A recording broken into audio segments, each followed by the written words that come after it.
Well, I didn't let the bike charge up long enough, and it's still not starting. This bike has dealt with all of the abuse that I've put it through, so I am not patient enough to wait. I'm going to do something kind of on the fly here for you. So we're just going to put this in neutral and start heading down this hill. And if this doesn't work, I'm going to have a really long walk of shame on the way back. So let's push this into second. Oh, baby, please.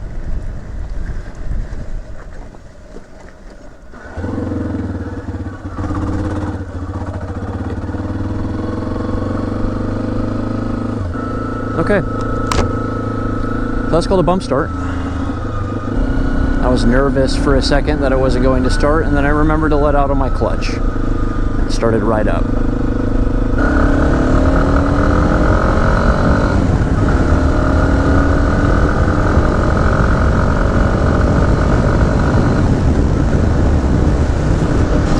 Well, I think that's a great start to the video.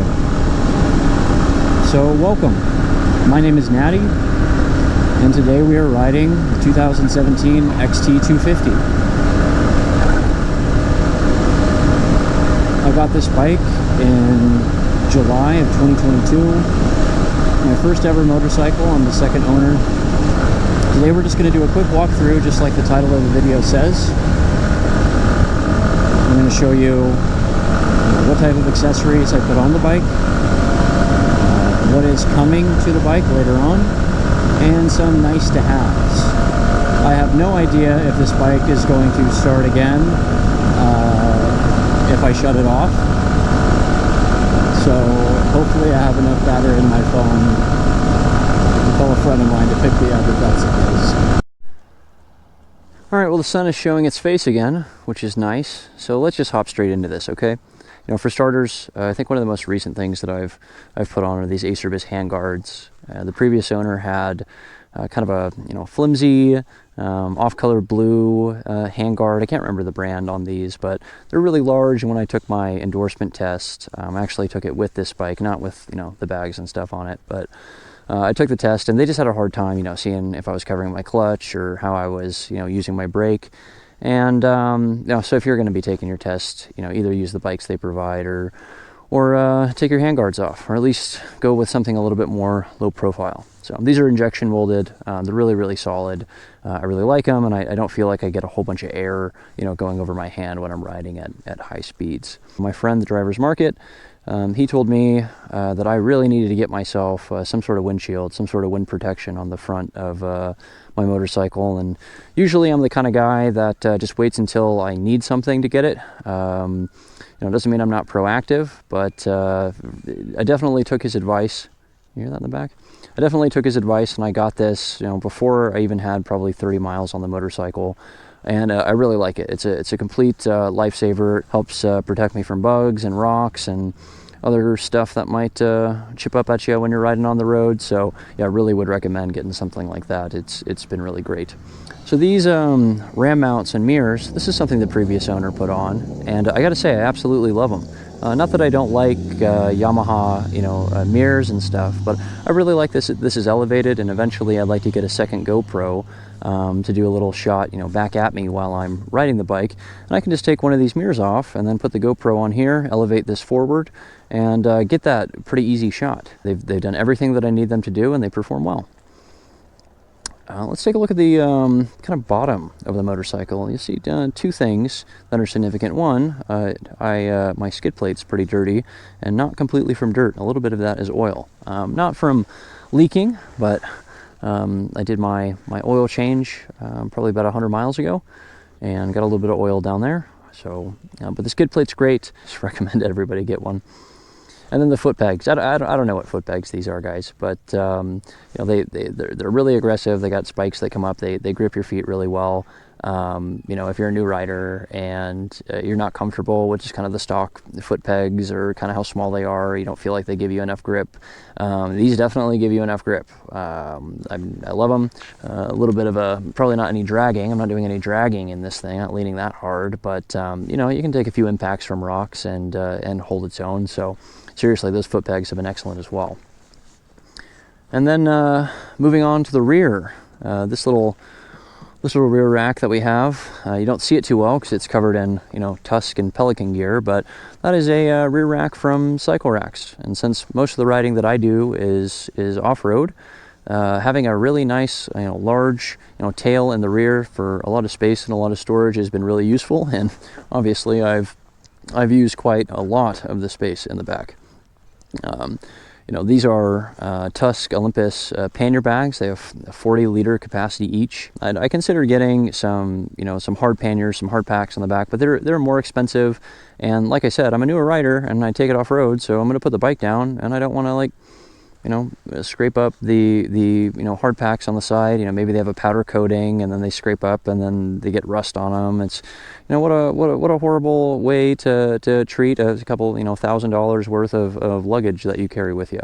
So these were much more affordable. They're much less expensive, and they still have, you know, a lot of storage, probably more than I'll really need. You know, they have these 4 little spots right here. I'll probably put, you know, some water.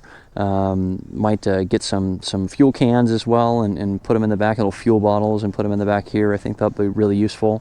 You know, I have plenty of space to sit down and be comfortable when I'm riding the bike. So this Pelican case actually fits perfectly in between these 2 bags. Really opens up kind of the utility that I have, is I can just travel anywhere that I want and know that I have enough storage in here to carry just about anything that I get.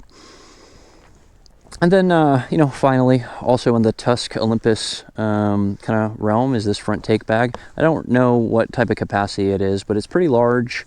It's, you know, I'll keep my documentation in there, you know, my Leatherman, some tools, my phone, my camera equipment. It's just nice to have things, you know, right at your fingertips, and it's just really nice. This little open area in the front is designed this way so that you can look at maps, or like put a mini iPad in there and do some navigation and stuff. Not really my use case, but I really like that they kept that in mind. It's been working well for me so far. I guess we can move on to the new additions to the bike that will be added in the near future. If you take a look at the tires that I have, these are kind of incredibly knobby tires. They do great off-road, perform absolutely like a champ. I love them like crazy. But when you start pushing the upper limits of what this bike's speed can do, you know what? It actually kind of wobbles a lot at 65 miles an hour. I'm new to motorcycling, so I can't tell you why that's happening. But just from the research that I did, these are Kenda tires. They say because the tires are, you know, all in line with their knobs at the higher speeds, you know, that those wobbles can occur. And, you know, again, off-road, it's great to have all the traction, but if you're in the middle of a highway and someone behind you just sees a wobbly little bike in front of them, it's not really going to bode a whole lot of confidence for them, and doesn't really bode a whole lot of confidence for me. So I actually ordered a new set of tires from Shinko, the Shinko 700s. The fronts, this front tire is a 2.75 inch tire. The Shinko is a 3-inch tire. I don't think that'll be an issue, but if it is, you'll definitely see a video about it. All right, so let's take a look at the front here. As you can see, there is no phone mount at all. I keep my phone in my pocket, but I would rather have my phone up here to do a little bit of navigation. That would be way better. So I've also ordered you know, a mount from Quad Lock so that I can charge my phone while I'm riding and connect it up with the stator and the battery, or however the configuration goes. So I can have my phone here, and some of the longer trails that I like to go off-road would be better to have a GPS, and I have a little independent GPS unit with a case, and I might see if I can fit one of those in there as well. So to be honest, with the windscreen and all of those attachments, it's going to be pretty crowded up there in the handlebar section, but I think I'm going to make it work. If I do that in the future, yeah, I'll make sure to make a video for you. And I guess, you know, one thing that I want to mention is like a nice to have to kind of close this off is I have seen some videos of other people with this exact same bike, you know, maybe a different year, but they add a little bit more storage to their bike by putting a little pack here on the front of this fairing. And I gotta say, or cowling, or whatever you call it, please don't destroy me in the comments. But you know, they put a little pack up there in the front, and I think that's a really good idea. I really like that. I think it looks kind of cool and it's unique. But I think I got all the storage I need. I don't know if, you know, putting another one of these little like water bottle carriers in the front of my bike is really going to add that much for me in my specific use case. All right, well, our little spot has been taken over by some people who want to enjoy the park.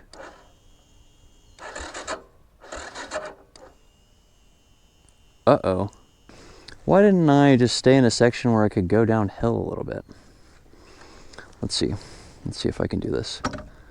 Let's see if I can do this. Oh, God. I'm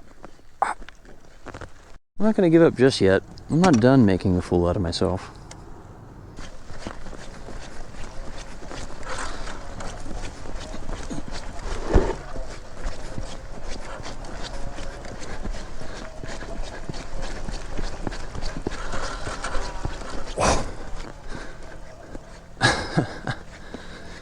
Oh, yeah. Oh, yeah.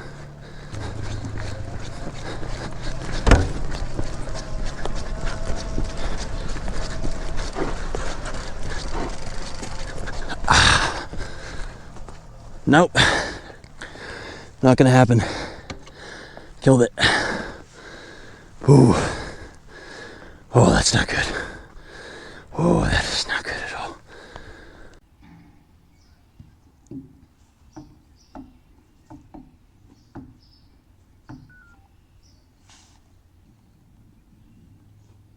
Oh.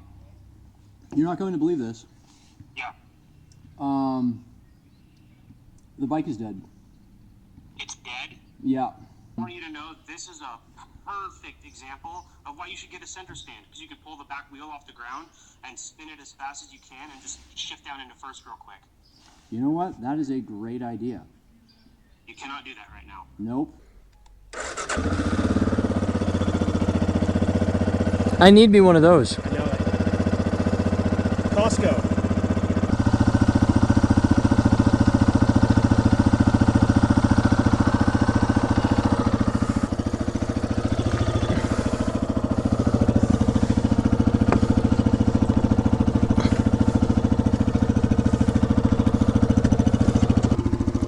What a good friend.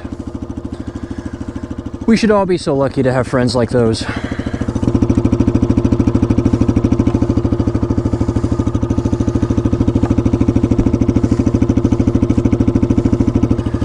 Well, I said I wanted an interactive experience. You can't really get more interactive than this. Look at me in all my glory. Well, as long as I don't turn this bike off, I should be back on the road. So, with that, my name is Natty. Thank you for tuning in. Till next time, ride safe, and I'll see you in the next video. Peace.